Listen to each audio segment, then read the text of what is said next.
পূর্ব বর্ধমানের কাটোয়া রেলওয়ে স্টেশনের 2 নম্বর প্ল্যাটফর্মে দাঁড়িয়ে থাকা কাটোয়া আজিমগঞ্জ ট্রেনের একটি কামরায় ভয়াবহ অগ্নিকাণ্ডের ঘটনা ঘটে চাঞ্চল্য ছড়ালো। রবিবার ভোর 4:30 নাগাদ প্ল্যাটফর্মে দাঁড়িয়ে থাকা যাত্রীরা ট্রেনের একটি কম্পার্টমেন্ট থেকে ধোঁয়া বের হতে দেখেন। ঘটনার খবর পেয়ে দ্রুতই ঘটনাস্থলে পৌঁছায় জিআরপি এবং আরপিএফ। খবর দেওয়া হয় দমকল দফতরে। দমকলে দুটি ইঞ্জিন এসে আগুন নিয়ন্ত্রণে আনে। পরিস্থিতি সামাল দিতে সাময়িকভাবে ট্রেন চলাচল বন্ধ রাখা হয়।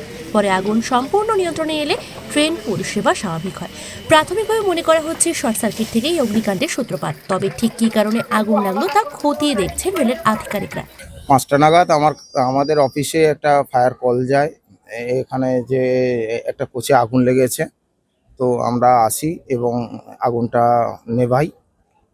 এটা কোথায় হয়েছে? এটা হচ্ছে কাটোয়া জংশনের 2 নম্বর প্ল্যাটফর্ম। পুরো ট্রেনটাই কি আগুন? না, পুরো ট্রেন না, একটা ট্রেনের একটা বগি, একটা কোচ। কোনো যাত্রী কি ছিলেন? না, এর মধ্যে কোনো যাত্রী ছিল না। এটা হচ্ছে এমটি অবস্থায় দাঁড়ানো ছিল। পুজো মানে জমকালো লাইন, Dropbox লোফালুফি আইন, পেপারের ক্যাটালগে আঁকা,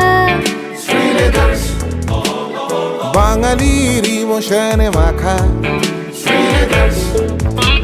এ ভরসা কি উপায়, জার্নি পায়ে পায় পৌঁছে দেবে ঠিক ডেস্টিনেশন। বিশ্বমান শ্রীলেদার্স, কাটিদার শ্রীলেদার্স। শ্রী লেদার্স, হাওড়া ময়দান।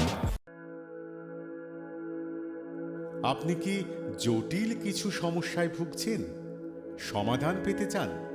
যোগাযোগ করুন প্রখ্যাত জ্যোতিষ ও তান্ত্রিক মনসারাম ভট্টাচার্যের কন্যা মনসা কন্যার সাথে।